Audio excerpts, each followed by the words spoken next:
Tonight on Live from the Theater Basement, it's an evening of spoken word. Flagstaff poets Lisa Jayne, Marilyn Mcdonald, and Mark Stevens read their original poetry. This is the first of 3 installments. The second and third installments will come your way later in the year.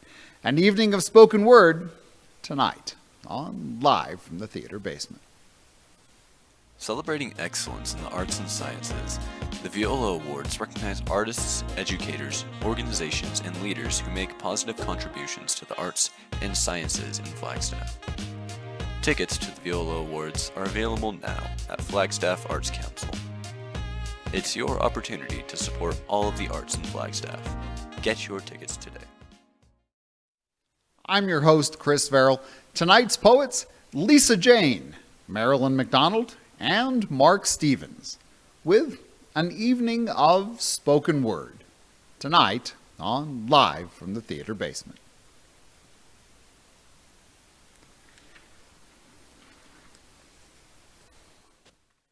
Hi, my name is Lisa Jayne. I am a playwright, also a poet. I don't think I would have called myself a poet until a couple years ago. I wrote some poetry for a creative writing class I was in just for fun, and our instructor had us send some of our poetry out, and 3 of the poems I'm going to share with you were published in the Muddy River Poetry Review. I believe that was in 18.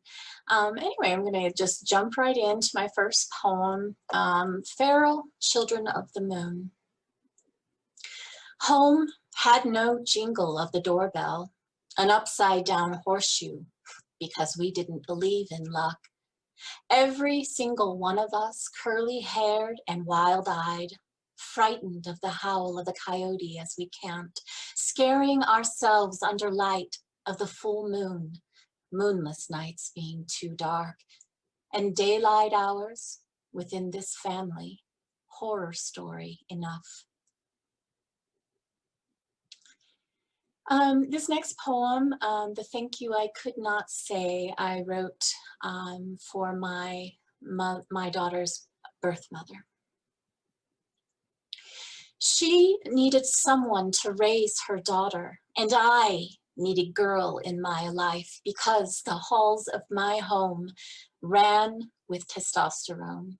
So I took the brown-haired baby girl, and I loved her well, but never said thank you to my daughter's first mother, because what is it I could say that wouldn't wound her again?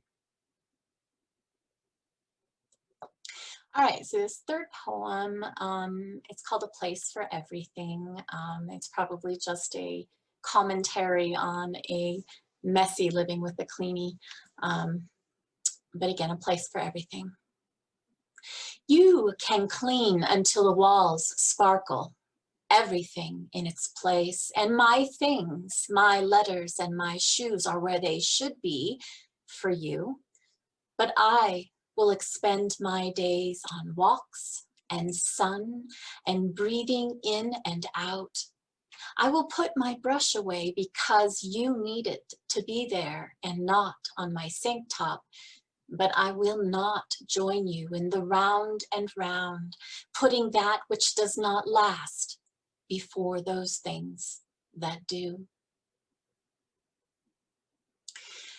This last poem, a few years ago, I wrote, all my kids have birthdays around the same time, and I wrote them all a birthday poem. This one is for my daughter. She's my youngest, and at the time she was 11. So this is entitled Tesseren on her 11th birthday. Time, like the slippery eel it is, wriggles through my reaching fingers. I scream for its return, though I know it is deaf and does not care. Calling back the chunky baby thighs, the fingers you crossed to suck, quiet defiance, giving your brothers the hard time they provoke from you. All smiles and joy and laughter sweetness and boldness, louder than three voices combined, your lungs working for the heart that has forgotten its rhyme a time or two, the road less traveled, the nights of oxygen tanks and prayers and songs sung in the tub, in the forest, you'll be in my heart. For that is where you were born for me, this mommy, your second, but no less loved. When I count my gifts, my daughter, my angel, you are among my greatest. Thank you for listening to my 4 poems tonight. I hope you enjoyed them.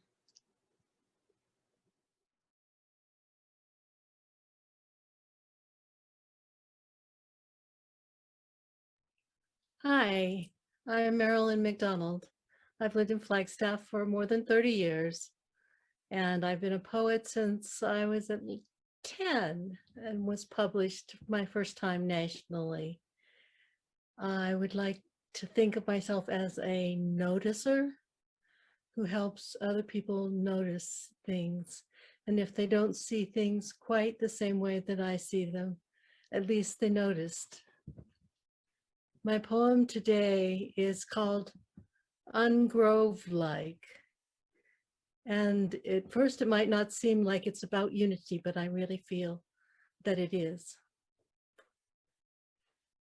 Ungrove-like. The aspen stand together, toes touching. They're unified underground, a clonal colony. The watchful trees, they're called, perpetually intergazing, scarred brows cocked over oval eyes, charcoal smiles across pale bark. They cannot step away. They murmur together, sharing secrets of light and leaf fall, susurrating, heads tipped, whispering in the wind. Or is it we? We share this place. But us, we move, ungrove-like, sharing no intrinsic oneness, tied to no particular place or seasonal pace. And yet we gather. We stand in ceremony, vote in lines November mornings, breathlessly wait for the orchestra to blaze to the full-throated swell. Sob, smile, when love reveals or disappears on actors' faces. Breathe together at commencements and funeral farewells. We choose our grove. We choose our grove.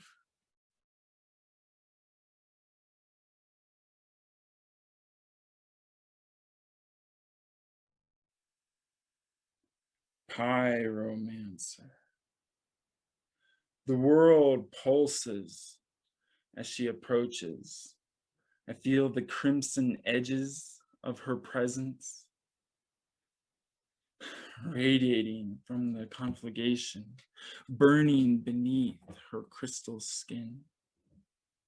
Slivers of flame lick out in flickers, tasting the air, inhaling the aroma of the moment. At last, ice walls have melted. My heart, my eyes welled when I felt it. Nothing can contain these wondrous wild flames. Her whip, which only one will wield, strong surging spires of her fires, shall never yield. I do not fight her fire, nor do I try to flee from her. I watch her, rolling flames, and I join her dance.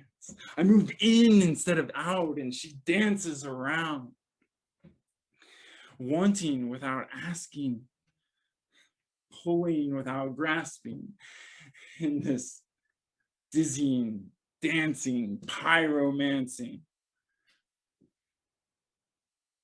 Then there are those raw, rare moments I long for.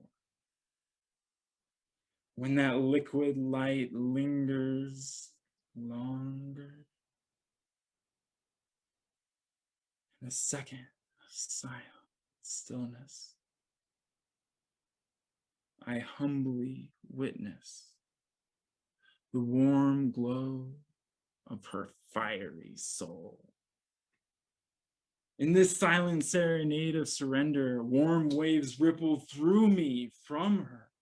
In this twist of mist, I kiss the bliss blooms of elevation. Her magic is movement, her movement is meditation. Freedom expressed will not be suppressed with tethers, an ever-flowing fuel for finding fresh phoenix feathers. New growth offers rebirth, ever blossoming. Coming to Flagstaff in 2023, the Dark Sky Arts and Idea Festival.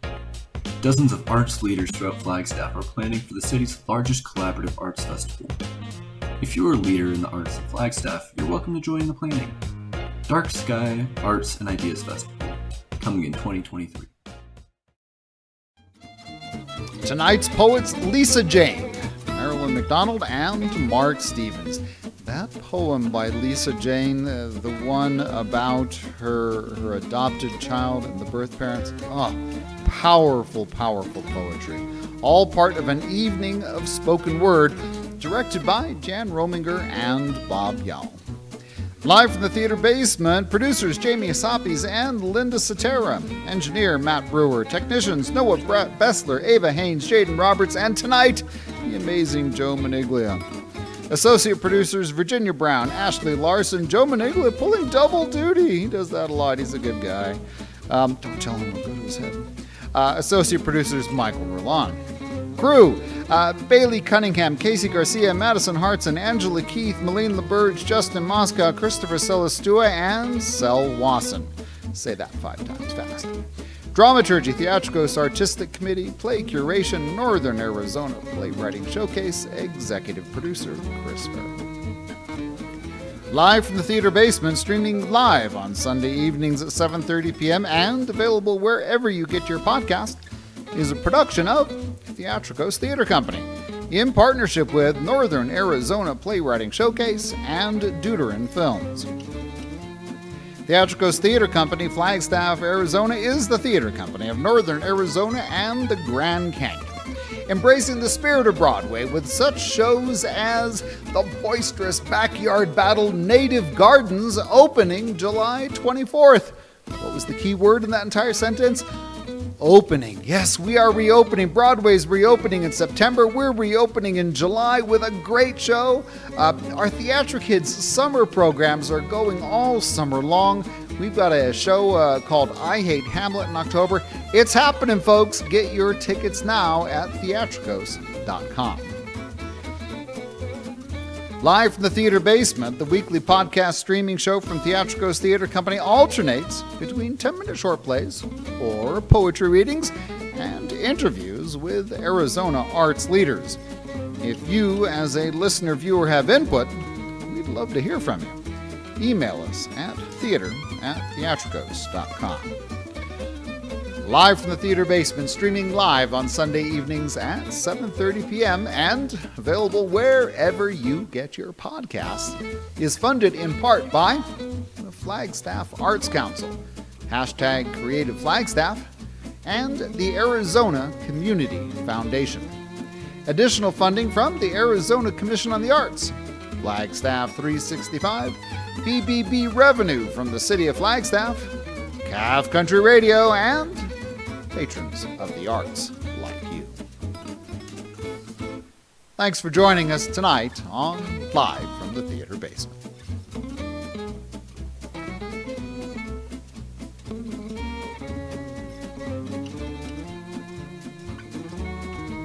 This is Theatrikos. Coming up next week on Live from the Theater Basement, we'll talk to the good folks at Lowell Observatory. The art is in the stars. That's next Sunday, June 20th at 7:30 p.m. and wherever you get your podcasts.